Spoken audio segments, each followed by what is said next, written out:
Assalamualaikum warahmatullahi wabarakatuh. Hai, saya Faid. Video ini saya buat untuk kongsikan tentang pengalaman saya selepas di Temuduga bagi kos Sains Sukan di UMS. Saya akan kongsikan beberapa persediaan saya yang perlu dilakukan sebelum menjalani Temuduga tersebut. Oke, yang pertama saya akan kongsikan bagi semakan keputusan Temuduga. Kos Sensukan ni dia adalah kos bukan pendidikan, so korang kena alert. Korang kena set kalender bila semakan Temuduga bukan pendidikan. Boleh semak terus ke website rasmi universiti yang kamu pilih atau yang kamu isi di UPU. Contohnya saya pilih kos Sensukan ini di UMS, so saya akan semak keputusan Temuduga bukan pendidikan di website atau portal rasmi mereka. Seterusnya, kamu kena buat persediaan sebab persediaan ni sangat penting untuk kita menjalani Temuduga tersebut. Kalau kamu tidak buat preparation, kamu akan diam atau terdiam bila panel sudah start bertanya semasa Temuduga tersebut. Sebab kita tidak mempunyai apa-apa persediaan untuk menjawab soalan-soalan panel. Ada video-video tambahan yang saya akan share link dia di description di bawah ni, so korang boleh buat rujukan tambahan lah untuk persediaan nanti. Okey, cerita sedikit perbezaan Temuduga sekarang dan sebelum COVID-19 wujud. Situasi sebelum COVID-19 ni, calon perlu menjalani ujian kecergasan sebelum di Temuduga. Antara ujian kecergasan yang batch dahulu pernah listkan yang saya buat research, pertama sekali adalah lompat jangkauan, kemampuan mengubah arah, dan tekan tubi. Kemungkinan juga boleh jadi Temuduga secara online ni akan diteruskan jika pandemik ni belum berakhir. Alright, saya akan kongsikan soalan-soalan yang saya dapat semasa Temuduga. Yang pertama sekali, saya akan perkenalkan diri dan latar belakang saya.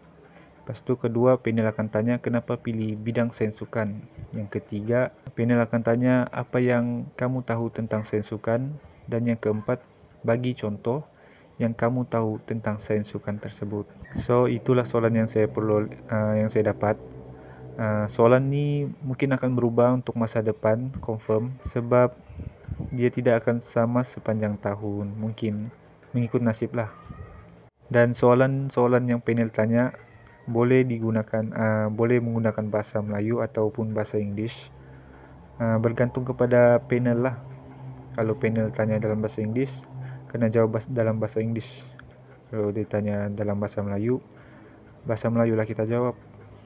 Seterusnya saya nak cerita tentang sedikit lah cerita tentang semasa Temuduga tu. Kami dikumpulkan sebanyak 5 orang dalam satu grup di Google Meet. So soalan yang kedua, ketiga dan keempat adalah soalan open. Siapa yang ingin menjawab, terus beritahu panel yang kita mau menjawab. Sebab kebanyakannya yang belum ada preparation atau persediaan, mereka akan diam dan just melihat sahaja. Itu yang tidak kita mau. So kena buat preparation. Preparation ni sangat penting lah kita menjawab soalan-soalan panel. Satu lagi tambahan, video atau kamera kena sentiasa on sebab panel akan melihat muka kita semasa Temuduga tersebut. So korang kena duduk di tempat yang sunyi dan tiada gangguan. Internet kenalah pantas atau kuat serta tidak masalah lain supaya tidak mengganggu semasa Temuduga tersebut. Korang kena berpakaian kemas lah.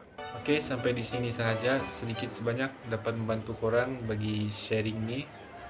Okey, kepada yang bakal mahasiswi dan mahasiswa bagi fakulti sains sukan di mana sahaja universiti yang korang pergi, saya harap I wish you good luck. Okay, thank you for watching till the end. Sebarang persoalan atau pertanyaan boleh tinggalkan di ruangan komen. InsyaAllah kalau ada masa saya akan jawab. Terima kasih semua. Ciao. Assalamualaikum.